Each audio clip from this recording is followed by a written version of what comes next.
Top quality और consistent performance के लिए सिर्फ सिल्वर पंप नाम याद रखना। सबसे पहले ये समझिए कि 5 बड़े बदलाव क्या होने वाले हैं। पहला बदलाव, वक्फ बोर्ड पहले किसी भी जमीन पर अपना दावा कर सकता था, अब नहीं कर पाएगा। दूसरा बदलाव, वक्फ बोर्ड में गैर मुस्लिम और महिलाएं भी सदस्य होंगे। हालांकि गृह मंत्री अमित शाह ने साफ किया कि वक्फ के धार्मिक कार्यों में गैर मुस्लिम शामिल नहीं होंगे। तीसरा बदलाव, सरकारी संपत्तियों पर वक्फ बोर्ड का दावा खत्म हो जाएगा। चौथा बदलाव, बिना कागजात कोई संपत्ति वक्फ बोर्ड की नहीं होगी। पांचवा बदलाव ये कि वक्फ ट्राइब्यूनल के फैसले को कोर्ट में चुनौती दी जा सकेगी। जैसे जैसे वक्फ संशोधन बिल पास होने के करीब पहुंच रहा है, वैसे वैसे अफवाह की गति बढ़ती जा रही है।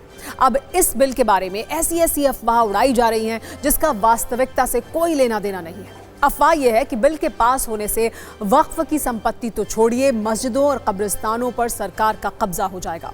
सच्चाई यह है कि ऐसा कुछ भी नहीं होने वाला है। बिल में ऐसा कोई प्रावधान नहीं है।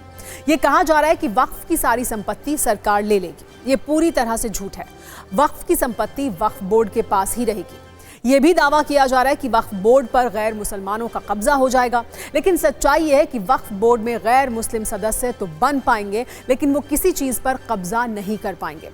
वैसे लोकसभा में बहस पर चर्चा के दौरान विपक्ष बार बार ये कहता रहा है कि सरकार मुसलमानों की जमीन पर कब्जा करने की कोशिश कर रही है, जबकि सत्ता पक्ष का इससे साफ इनकार है।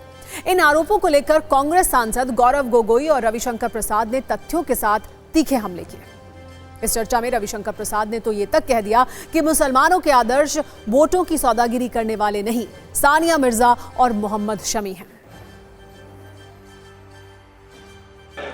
इस सरकार का इस बिल के द्वारा 4 इनके मूल उद्देश्य।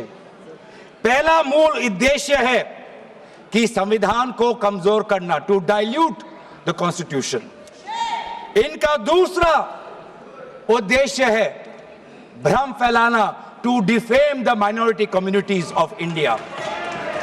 इनका तीसरा उद्देश्य है to divide the Indian society.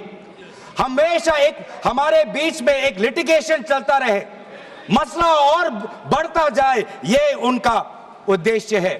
और चौथा इनका उद्देश्य डाइल्यूट, डिफेम, डिवाइड, और चौथा इनका उद्देश्य है to disenfranchise the minority communities.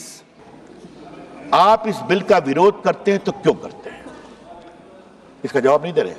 और मैं चाहूंगा सब लोग मेरी बात पर जवाब दें कि आपको इस बिल से क्या परेशानी है।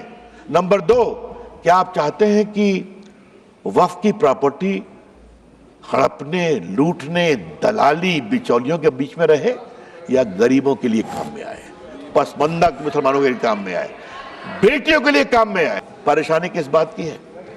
मैनेजर साहब के ऊपर कंट्रोल नहीं होना चाहिए, मुतवल्ली के ऊपर कंट्रोल नहीं होना चाहिए। तो ये नरेंद्र मोदी जी की सरकार है